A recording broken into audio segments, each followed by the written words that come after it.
Welcome to More Than a Few Words, a marketing conversation. This is your host, Lorraine Ball. And today we're going to talk about what went wrong in Darren Saul's recruiting process. If he's laughing already, if you missed his original appearance on MTFW, you definitely want to go back and listen to that conversation because Darren Saul is a serial podcaster, a trainer, a strategist, a coach, a keynote speaker, and a student of human attention. He started using the power of podcasting to build his photography business and was so amazed with the results, he never looked back. You can learn more about him at suspendedanimation.com.au.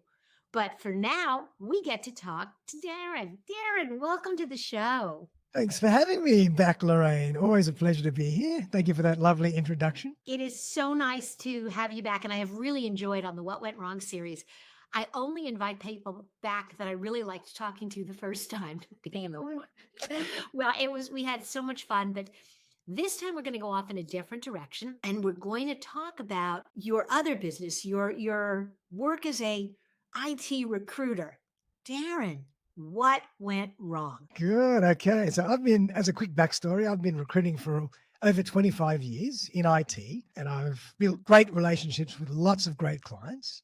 And this one was probably one of my longest standing clients that I was working on a high level senior role. So it took a lot of work to do a lot of headhunting and courting and influencing, organizing interviews, multiple touch points, and everything went beautifully and smoothly until the offer was made and the candidate just vanished. The candidate said, give me a day to look it over, and they disappeared. Oh my goodness. So after all that work, you had to start from ground zero. I did. I had to start from ground zero. The client was wondering what the hell happened. I was wondering what the hell happened. And it's quite rare that I get no conversation or no feedback at all. Like normally after a few days, a candidate will come back, because this happens sometimes. The candidate will come back and say, oh, by the way, Darren, I've just found another job, or I've decided to stay where I am, or I've got an internal promotion. But this time it was just crickets, and I tried a few times to catch up, and that was that. I had to say, all right, haven't heard. We have to let this one go. Wow. Okay. So as you reflected back after you caught your breath, put somebody else in the job, as you think about that recruiting process, what did you learn along the way, and what would you do differently in future processes to avoid getting ghosted just as you got to the finish line? They're really interesting. And we talk about this in recruitment a lot, and we're all guilty of this to a degree, because recruitment moves very fast. It's fast paced, it's dynamic. There's a lot of time constraints, but the work you do up front is really, really important to help you close the deal at the end. And what I reflect on is probably that I could have spent more time qualifying the candidate properly, making sure they were 150% serious about moving, or they weren't just testing out the market to see what they're worth, or testing out what they might be able to access, but not seriously wanting to move. Or maybe there were other decision makers, like a family member that was part of the process that we didn't know about. So there's lots of variables in recruitment. And I think it's really important to do your due diligence up front, really cross the T's and dot the I's, so it makes the end of the process much easier. And this can be taken into any business transaction at all. Absolutely. As you were talking about it, each of those steps, I was thinking about my sales coach and all of those steps, thinking about who the person is. Are they really ready to make a change? Are they just kicking the tires and price shopping so they can go back to their current vendor? Yep. Is there a decision maker that you don't know about? Is there somebody's daughter who's actually going to do the job that you're pitching your company for? Yep. So I think even though you had a recruiting experience, I think it's relevant for everyone. Definitely. And so the other side of it is, what steps did you put in place? What did you do differently after that so that you didn't get to that end point again? Great.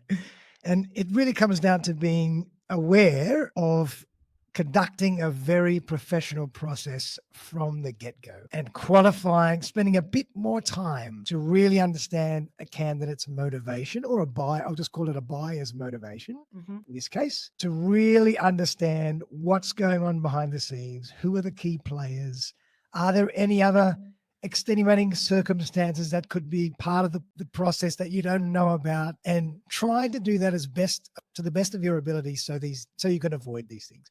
I mean, of course, they happen.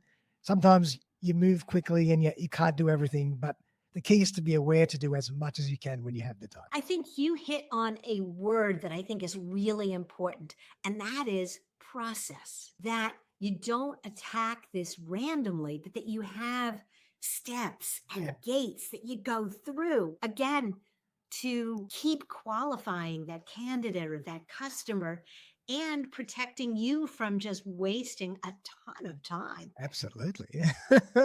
And process is really important in the recruitment business, but in any business. Like, to me, a business is about process, is about repeatable systems. It's not just ad hoc. You have to have the strategy that is built in process. Absolutely. Because otherwise, again, stuff gets lost along the way, steps get skipped, and you end up being ghosted. Did you ever track? I have to ask this because it's killing. Did you ever track this person down on LinkedIn and find out where they're working now? So as far as I know, they're still at the same place. Nothing's changed.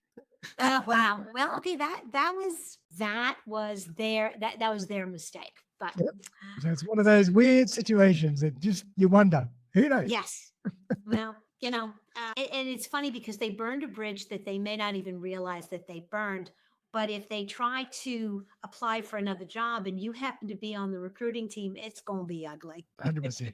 Definitely. And what I always say, also what I learned from this from the other side is, even if things don't continue the way you want them to, or the way that you think you should, be chivalrous, be respectful, and just at least tell me what happened. I'll understand. I'll talk to the client and we'll just wrap it up, and that's that. But to disappear without any communication is not the best course of action. No, and by that behavior, I'm going to say that he demonstrated he probably was not a good fit for the company. Well, Darren, this has been fabulous. Once again, thank you so much for being a part of the show and being willing to share what went wrong. Thank you.